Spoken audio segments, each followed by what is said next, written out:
خوش ہے اور وہ اللہ سے خوش ہیں،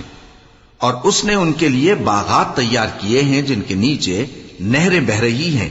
وہ ہمیشہ ان میں رہیں گے، یہی بڑی کامیابی ہے۔ اور تمہارے گرد و نواح کے بعض دیہاتی بھی منافق ہیں اور بعض مدینے والے بھی نفاق پر اڑے ہوئے ہیں، تم انہیں نہیں جانتے، ہم جانتے ہیں۔ ہم ان کو دوہرا عذاب دیں گے، پھر وہ بڑے عذاب کی طرف لوٹائے جائیں گے۔ اور کچھ دوسرے لوگ ہیں کہ اپنے گناہوں کا صاف اقرار کرتے ہیں، انہوں نے اچھے اور برے اعمال کو ملا جلا دیا تھا، قریب ہے کہ اللہ ان پر مہربانی سے توجہ فرمائے، بے شک اللہ بخشنے والا ہے، مہربان ہے۔ ان کے مال میں سے زکوٰۃ قبول کر لو کہ اس سے تم ان کو ظاہر میں بھی پاک اور باطن میں بھی پاکیزہ کرتے ہو، اور ان کے حق میں دعائے خیر کرو کہ تمہاری دعا ان کے لیے موجب تسکین ہے، اور اللہ سننے والا ہے، جاننے والا ہے۔ کیا یہ لوگ نہیں جانتے کہ اللہ ہی اپنے بندوں سے توبہ قبول فرماتا اور صدقات و خیرات لیتا ہے، اور یہ کہ اللہ ہی توبہ قبول کرنے والا ہے، مہربان ہے۔ اور ان سے کہہ دو کہ عمل کیے جاؤ، اللہ اور اس کا رسول اور مومن سب تمہارے عمل کو دیکھ لیں گے،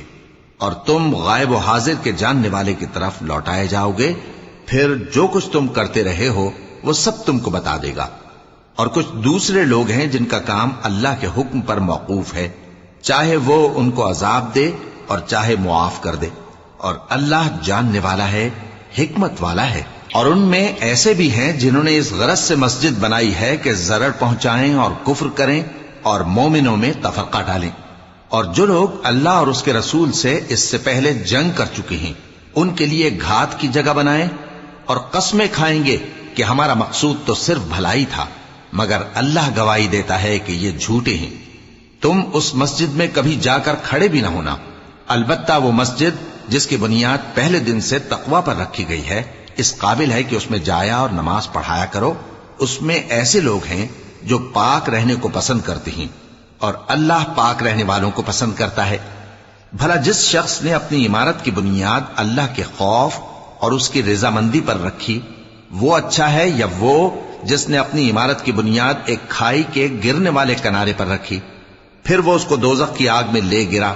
اور اللہ ظالم لوگوں کو ہدایت نہیں دیتا۔ یہ عمارت جو انہوں نے بنائی ہے ہمیشہ ان کے دلوں میں موجب تردد رہے گی، مگر یہ کہ ان کے دل پاش پاش ہو جائیں، اور اللہ جاننے والا ہے، حکمت والا ہے۔ اللہ نے مومنوں سے ان کی جانیں اور ان کے مال خرید لیے ہیں، اور اس کے عوض ان کے لیے بہشت تیار کی ہے۔ یہ لوگ اللہ کی راہ میں لڑتے ہیں تو مارتے بھی ہیں اور مارے بھی جاتے ہیں۔ یہ تورات اور انجیل اور قرآن میں سچا وعدہ ہے جس کا پورا کرنا اسے ضرور ہے، اور اللہ سے زیادہ وعدہ پورا کرنے والا کون ہے؟ تو جو سودا تم نے اس سے کیا ہے اس سے خوش رہو، اور یہی بڑی کامیابی ہے۔ توبہ کرنے والے، عبادت کرنے والے، حمد کرنے والے، روزہ رکھنے والے، رکوع کرنے والے، سجدہ کرنے والے، نیک کاموں کا امر کرنے والے اور بری باتوں سے منع کرنے والے، اللہ کی حدوں کی حفاظت کرنے والے، یہی مومن لوگ ہیں۔ اور اے پیغمبر، مومنوں کو بہشت کی خوشخبری سنا دو۔ پیغمبر اور مسلمانوں کو شایع نہیں کہ جب ان پر ظاہر ہو گیا کہ مشرک اہل دوزخ ہیں تو ان کے لیے بخشش مانگیں، گو وہ ان کے قرابت دار ہی ہوں۔ اور ابراہیم کا اپنے باپ کے لیے بخشش مانگنا تو ایک وعدے کے سبب تھا جو وہ اس سے کر چکے تھے، لیکن جب ان کو معلوم ہو گیا کہ وہ اللہ کا دشمن ہے تو اس سے بیزار ہو گئے۔ کچھ شک نہیں کہ ابراہیم بڑے نرم دل اور متحمل تھے، اور اللہ ایسا نہیں کہ کسی قوم کو ہدایت دینے کے بعد گمراہ کر دے جب تک ان کو وہ چیز نہ بتا دے جس سے وہ پرہیز کریں۔ بے شک اللہ ہر چیز سے واقف ہے۔ اللہ ہی ہے جس کے لیے آسمان اور زمین کی بادشاہت ہے، وہی زندگانی بخشتا اور وہی موت دیتا ہے، اور اللہ کے سوا تمہارا کوئی دوست اور مددگار نہیں ہے۔ بے شک اللہ نے پیغمبر پر مہربانی کی اور مہاجرین اور انصار پر، جو باوجود اس کے کہ ان میں سے بعضوں کے دل پھر جانے کو تھے، مشکل کی گھڑی میں پیغمبر کے ساتھ رہے۔ پھر اللہ نے ان پر مہربانی فرمائی،